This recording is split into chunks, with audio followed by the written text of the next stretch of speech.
बीच में जाता हूँ। आओ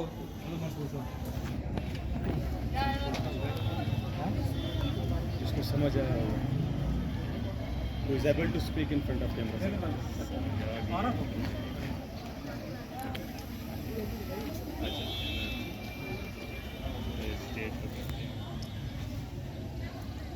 ले 2 4 5 ले उधर से ले लो ताकि सारे बच्चे आ जाएं। ऐसे करो करो ये वी शेप ये विक्ट्री करो विक्ट्री करो।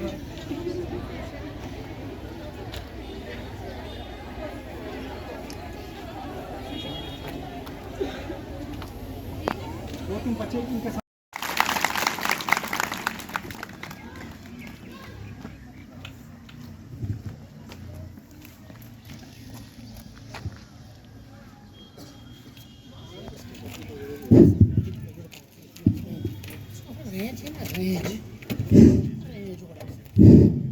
Thank you Rakesh ji. तो डियर स्टूडेंट्स, यहाँ पे जो राकेश सर का मैं सबसे पहले थैंक यू बोलना चाहती हूँ राकेश सर को, जो यहाँ आए उन्होंने बोला कि सबको इक्वलिटी मिलनी चाहिए और जो लड़कियों के साथ भेदभाव होता है वो नहीं होना चाहिए। पहले ज़माने में जो होता था लड़कियों को जिंदा दफन किया जाता है, लेकिन अब इस ज़माने में नहीं होता है। अब एजुकेटेड है, अब ऐसा नहीं होना चाहिए। लड़कियों को भी बराबर हक मिलना चाहिए। और घर में भी कोई होता है अगर लड़कियां लेट आई तो पूछते हैं कहाँ थे अभी तक, लेकिन अगर कोई लड़का होगा तो उसे कोई नहीं पूछेगा कि अभी तक कहाँ थे आप। और लड़कियों को पहले जिंदा दफन किया जाएगा, तो अब सारे लड़कियों को इक्वलिटी मिलनी चाहिए और वो बराबर का हक सबका है, लड़कियों का भी लड़कियों का। मेरा नाम निशा है। जो सर आज राकेश सर यहाँ पर आए थे, उन्होंने जो आज हमको गर्ल्स डिस्क्रिमिनेशन के बारे में बताया, हमको बहुत अच्छा लगा।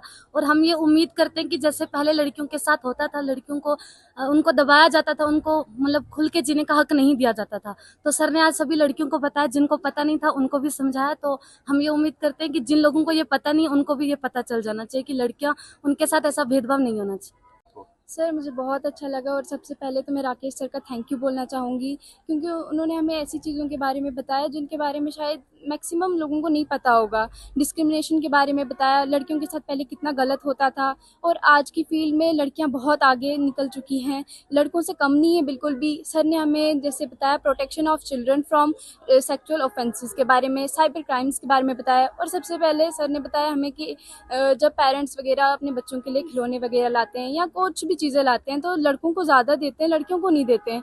बट आज ऐसा नहीं है, लड़कियों को भी सेम चीज़ें मिलती हैं, लेकिन बहुत सारी जगहों पे आज भी डिस्क्रिमिनेशन होती है, तो वो डिस्क्रिमिनेशन नहीं होनी चाहिए। उसी के बारे में हमें सर ने बताया। Thank you so much.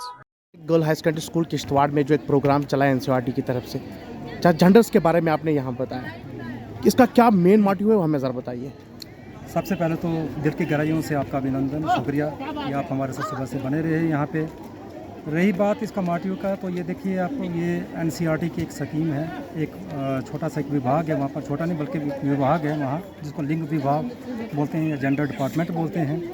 तो ये उनकी स्कीम के तहत जो है तो अक्रॉस पूरे स्टेट जो है इस प्रोग्राम को हम लोग चला रहे हैं। मकसद इसका ये है कि स्कूल्स में इंक्लूसिविटी, इक्वलिटी और डाइवर्सिटी को मेंटेन करना है, और बच्चों को वेरी चाइल्डहुड से ही जो है तो ये कंसेप्ट देना है कि आप जो है तो बिल्कुल वीक नहीं हो, हर जेंडर जो तो बराबर है।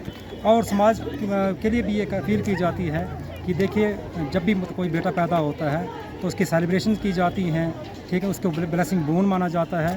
तो उसी तरीके से जब लड़कियां पैदा हों उनका भी प्रॉपर वेलकम करें, उनकी प्रॉपर सेलिब्रेशंस हों। और स्कूल अथॉरिटीज़, टीचर्स कम्युनिटी से, फैकल्टी मेंबर से सबसे अपील है कि स्कूल्स में भी नोइंगली अननोइंगली अगर कहीं पर भी अगर डिस्क्रिमिनेशन होते हैं वो डिस्क्रिमिनेशन हम लोगों को नहीं करने हैं, और हर बच्चे को जो है तो बराबर अपॉर्चुनिटीज़, चाहे वो गेम्स में है चाहे क्लासरूम में है, उन सबको बच्चों को जो है तो इक्वलिटी देनी है, ताकि समाज हमारा जो है तो वो इक्वलिटी की तरफ अग्रसर हो और कहीं पर भी बैरियर और बाइसनेस भेदभाव ना हो।